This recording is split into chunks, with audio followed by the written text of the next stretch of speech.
السلام علیکم ناظرین، میں محمد اسلم حسین سیاست کی عالمی خبروں میں آپ سب کا استقبال کرتا ہوں۔ پیش ہے دنیا بھر سے آج کی کچھ اہم خبریں۔ پاکستان میں تباہ کن سیلاب سے ہلاکتوں کی تعداد میں اضافہ جاری ہے۔ 29 جون سے اب تک سیلاب کی وجہ سے 384 بچوں اور 231 خواتین سمیت 1162 افراد ہلاک ہو چکے ہیں۔ میڈیا کے مطابق نیشنل ڈیزاسٹر مینجمنٹ اتھارٹی نے بتایا کہ آنے والے دنوں میں ہلاکتوں کی تعداد میں مزید اضافہ متوقع ہے۔ پاکستان کے 160 انتظامی اضلاع میں سے 116 میں سے 3 کروڑ 30 لاکھ سے زیادہ لوگ سیلاب سے متاثر ہوئے ہیں۔ کم از کم 72 اضلاع کو آفت زدہ علاقے قرار دیا گیا ہے۔ اس وقت لاکھوں لوگ خوراک، صاف پانی، رہائش اور بنیادی ادویات کے بغیر زندگی گزارنے پر مجبور ہیں۔ اقوام متحدہ نے پاکستان کی مدد کے لیے $16 کروڑ کی ہنگامی امداد کی اپیل کی۔ مسلم لیگ نواز کی نائب صدر مریم نواز سیلاب سے متاثرہ علاقوں کا دورہ کرنے راجن پور کے شہر جامپور پہنچی، جہاں انہوں نے سیلاب زدگان سے ملاقات کی۔ انہوں نے سیلاب متاثرین کو حکومت کی جانب سے مکمل تعاون کی یقین دہانی کرائی۔ اس موقع پر جب وہ سیلاب متاثرین سے خطاب کے لیے اسٹول پر کھڑی ہوئی تو توازن برقرار نہ رکھ سکی اور گر پڑی، تاہم انہوں نے سنبھلتے ہوئے کہا کوئی بات نہیں، اور پھر خطاب شروع کر دیا۔ انہوں نے تیقن دیا کہ حکومت سیلاب سے متاثرین افراد کی مکمل امداد کرے گی اور انہیں راحت پہنچنے تک حکومت ان کا ساتھ دے گی۔ پاکستان کی وفاقی کابینہ نے سیلاب اور بارشوں کے باعث ملک میں سبزیوں کی قلت کے خدشے کے پیش نظر اور قیمتوں میں توازن برقرار رکھنے کے لیے ایران اور افغانستان سے ٹماٹر، پیاز کی درآمد کی منظوری دے دی ہے۔ وزارت تجارت نے سمری وفاقی کابینہ کو بھیجی تھی۔ کابینہ نے سمری کو سرکولیشن کے ذریعے منظوری دی۔ وفاقی وزیر تجارت سید نوید قمر کا کہنا ہے کہ انڈیا سے سبزیاں درآمد کرنے کا فیصلہ تمام اسٹاک ہولڈر سے مشاورت کے بعد کیا جائے گا۔ اس حوالے سے وفاقی وزیر تجارت نوید قمر نے میڈیا کو بتایا کہ انڈیا سے ٹماٹر اور پیاز کی درآمد کا فیصلہ نہیں ہوا۔ مارکیٹ میں سبزیوں کی قیمتوں میں اضافے کی وجہ سے دباؤ ہے۔ قیمتوں میں استحکام کے لیے 2 ملکوں سے درآمد کی اجازت دے دی گئی ہے۔ نوید قمر نے کہا کہ انڈیا سے تجارت میں خارجہ پالیسی کا عنصر بھی شامل ہوتا ہے، اس لیے اس حوالے سے فیصلہ اسٹاک ہولڈر سے مشاورت کے بعد کیا جائے گا۔ سعودی عرب کی جیولوجیکل سروے بورڈ نے کہا ہے کہ آج چہارشنبے کو باہا کے علاقے میں زلزلے کے جھٹکے محسوس کیے گئے۔ سبق ویب سائٹ کے مطابق جھٹکے صبح 9:34 پر ریکارڈ کیے گئے اور یہ ریکٹر اسکیل پر 4 درجے تھا۔ زلزلے کے جھٹکوں کے باعث پہاڑوں میں لینڈ سلائڈنگ ہوئی ہے، جس کے باعث ایک اسکول متاثر ہوا ہے۔ دوسری طرف جیولوجیکل سروے بورڈ کے ترجمان طارق ابا قیل نے کہا کہ زلزلے کے جھٹکوں کا مرکز بحر احمر ہے۔ انہوں نے کہا کہ زلزلے کا مرکز آبادی سے دور ہونے کی وجہ سے اس کی شدت کم رہی، تاہم ایک ٹیم کو جائزہ لینے کے لیے روانہ کیا گیا ہے۔ سعودی وزیر خارجہ شہزادہ فیصل بن فرحان اور عراقی ہم منصب فواد محمد حسین کے درمیان چہارشنبے کو ٹیلی فونک رابطہ ہوا ہے۔ سرکاری خبر رساں ایجنسی ایس پی اے کے مطابق شہزادہ فیصل بن فرحان نے عراق اور اس کے عوام کے ساتھ سعودی عرب کی طرف سے یکجہتی کا اظہار اور ہر ایک چیز کے لیے سپورٹ کا اعادہ کیا جو سلامتی اور استحکام کی ضمانت دیتی ہے، عراق اور اس کے برادر عوام کی صلاحیتوں اور ثمرات کو محفوظ رکھتی ہے۔ دونوں وزرائے خارجہ نے سعودی عرب اور عراق کے تعلقات کے پہلوؤں، دونوں برادر ملکوں اور ان کے عوام کے مفادات کی خدمت کے لیے ان کی سپورٹ اور انہیں بڑھانے کے طریقہ کا بھی جائزہ لیا ہے۔ سعودی عرب میں انفارمیشن پروسیسنگ اور تجزیہ کرنے والے ٹولز کے ساتھ اسٹوریج ٹیکنالوجیز ڈیجیٹل تبدیلی کے لیے واضح حکمت عملی کے ساتھ کسی بھی قوم کے لیے اہم تقاضے بن چکے ہیں۔ عرب نیوز کے مطابق سعودی عرب بھی اس سے مستثنیٰ نہیں۔ انفارمیشن ٹیکنالوجی کی بدولت کلاؤڈ بیسڈ ٹیکنالوجیز کو تیزی سے اپنانا مملکت کی ڈیجیٹل تبدیلی کی حمایت کر رہا ہے۔ حالیہ سالوں میں دنیا بھر میں بہت سے حکومتوں اور تنظیموں نے بنیادی طور پر سیکیورٹی کے درمیان توازن تلاش کرنے کے لیے کلاؤڈ کمپیوٹنگ کا رخ آپریشنل کارکردگی کے مسابقتی ڈرائیور کے طور پر کیا ہے۔ گزشتہ سال اکتوبر میں ایک ریسرچ فرم نے اندازہ لگایا تھا کہ کلاؤڈ سروسز کو اپنانے میں 2021 سے 2026 کے درمیان 16% اضافہ ہوگا۔ متحدہ عرب امارات میں خلیفہ بن زائد ال نہیان فاؤنڈیشن کی جانب سے سیلاب سے متاثرہ افراد کی مدد کے لیے 30 ٹن ہنگامی امداد سے لدا طیارہ سوڈان روانہ کیا گیا ہے، جس میں 15 ٹن ضروری خوراک اور طبی سامان بھی شامل ہے۔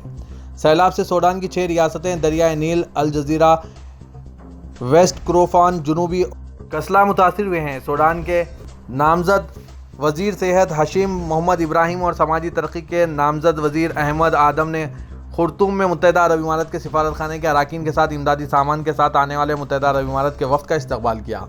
خلیفہ بن زائد ال نہیان فاؤنڈیشن نے ایک بیان میں کہا کہ امدادی پروگرام کے تحت متاثرین کو سیلاب سے پیدا ہو رہے سنگین حالات سے نمٹنے میں مدد کے لیے ضروری سامان فراہم کیا جا رہا ہے۔ متحدہ عرب امارات میں ایک نمایاں طور پر توسیع شدہ گولڈن ویزا اسکیم نئی 5 سالہ گرین ریسیڈنسی جس میں ملٹیپل انٹری کا سیاحتی ویزا اور جاب ہنٹنگ انٹری پرمٹ ان متعدد ریسیڈنسی اصلاحات میں شامل ہے اگلے ماہ سے لاگو ہو جائے گا۔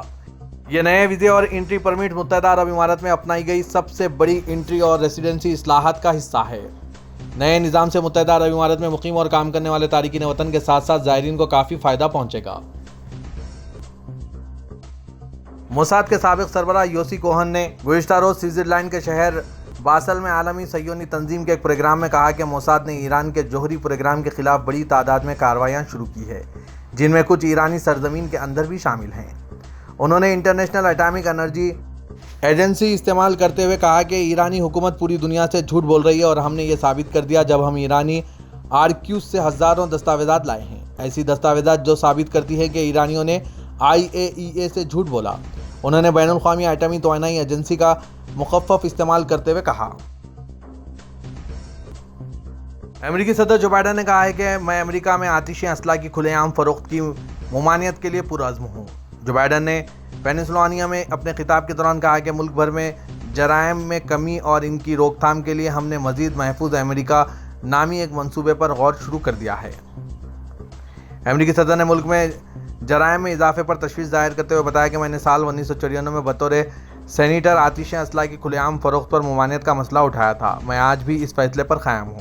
واضح ہے کہ حالیہ عرصے کے دوران امریکہ بھر میں جرائم میں اضافے کے پیش نظر جون میں ایک اسلحہ سے متعلق ایک سلامتی بل منظور کیا گیا تھا۔ نیوزی لینڈ کے شہر جنیوا میں متحدہ امریکہ کی درخواست پر بعض ممالک کے اعلیٰ سطحی نمائندوں کی شراکت سے چوتھا اجلاس منعقد ہوا۔ شام، اردن اور لبنان کے ساتھ تعلقات کے ذمہ دار امریکی محکمہ خارجہ کے اسسٹنٹ انڈر سیکرٹری برائے مشرق نزدیک امور ایتھن گولڈرچ کے سربراہی میں اقوام متحدہ کے جنیوا دفتر میں ہوئے اجلاس میں 13 ممالک کے نمائندوں نے شرکت کی۔ شریک ممالک کے بیانات کے مطابق قطر کی نمائندگی کرنے والے علاقائی امور کے نائب وزیر محمد بن عبدالعزیز اور جرمنی کے نمائندے برائے شام اسٹیفن شیننگ نے ایک ملاقات بھی سر انجام دی۔ قطر کی وزارت خارجہ کی طرف سے جاری کردہ بیان میں نائب وزیر محمد نے 10 سال سے زائد عرصے سے جاری شامی عوام کے مصائب کے خاتمے کے لیے پرعزم ہونے کا پیغام دیا۔ ہندوستان کی ریاست بہار میں اپنے دورے کے دوران تلنگانہ کے وزیر اعلیٰ کے چندرشیکھر راؤ نے چارشنبے کو CM نتیش کمار کے ساتھ ایک پریس کانفرنس کی۔ اس دوران KCR نے مرکزی حکومت اور BJP کو سخت تنقید کا نشانہ بنایا۔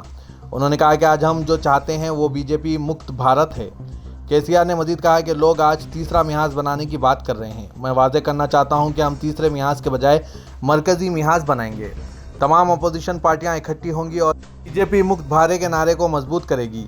ہم اپوزیشن کو متحد کرنے کی کوشش کریں گے۔ تلنگانہ کے چیف منسٹر کے چندرشیکھر راؤ نے پٹنہ میں بہار کے چیف منسٹر نتیش کمار اور ڈپٹی CM تیجسوی یادو سے ملاقات کی۔ ان کی ملاقات کی کئی تصاویر بھی منظر عام پر آئی ہے، جس میں KCR ٹوپی پہنے ہوئے نتیش کمار اور تیجسوی کو گلدستہ پیش کرتے ہوئے نظر آئے۔ تلنگانہ کے وزیر اعلیٰ کے چندرشیکھر راؤ کے دورے بہار اور چیف منسٹر نتیش کمار کے ساتھ کئی پروگراموں میں ان کی شرکت کے درمیان بہار BJP کے سینئر لیڈر اور راجیہ سبھا ممبر پارلیمنٹ سشیل مودی نے ان دونوں لیڈروں پر سخت حملہ کیا۔ سشیل مودی نے ایک ویڈیو پیغام میں کہا، جو لوگ سرجیکل اسٹرائک کا ثبوت مانگ رہے ہیں انہیں فوج کی بہادری پر یقین نہیں ہے۔ وہ کہہ رہے تھے کہ جب سرجیکل اسٹرائک ہوئی تو اس کا ثبوت دیں۔ وہ آج پٹنہ میں گلوان کے شہیدوں کے اہلِ خانہ کی مدد کا ڈرامہ کر رہے ہیں۔ مجھے بہت حیرت ہوئی کہ نتیش جی بدتمیزی سے متاثر ہوئے ہیں۔ ہندوستان کی ریاست تلنگانہ کے دارالحکومت حیدرآباد کے چار مینار پولیس نے تلنگانہ ہائی کورٹ کی ایما پر MLA ٹی راجا سنگھ کے وکیل کے کرونا ساگر کو مبینہ طور پر دھمکی دینے کے الزام میں ایک مسلم شخص کے خلاف مقدمہ درج کیا ہے۔ درج کی گئی FIR کے مطابق 26 اگست کو ہائی کورٹ کے گیٹ نمبر 4 پر میڈیا سے خطاب کرتے ہوئے اس شخص نے مبینہ طور پر ایڈوکیٹ کے کرونا ساگر کو شیر ڈکن ہے، کوئی بھی کچھ بھی نہیں مشکل کا نعرہ لگا کر ڈرایا۔ اس نعرے کو ایک عام حیدرآبادی محاورہ جو پردہ دار دھمکی کے طور پر استعمال کرتے ہیں۔ وکیل نے فوری طور پر چار مینار پولیس اسٹیشن میں شکایت درج کرائی، جس پر پولیس نے نامپلی میں واقع چیف میٹروپولیٹن مجسٹریٹ عدالت سے اجازت حاصل کی اور تعزیرات ہند کی دفعہ 506 مجرمانہ دھمکی کے تحت ایک مقدمہ درج کر لیا ہے۔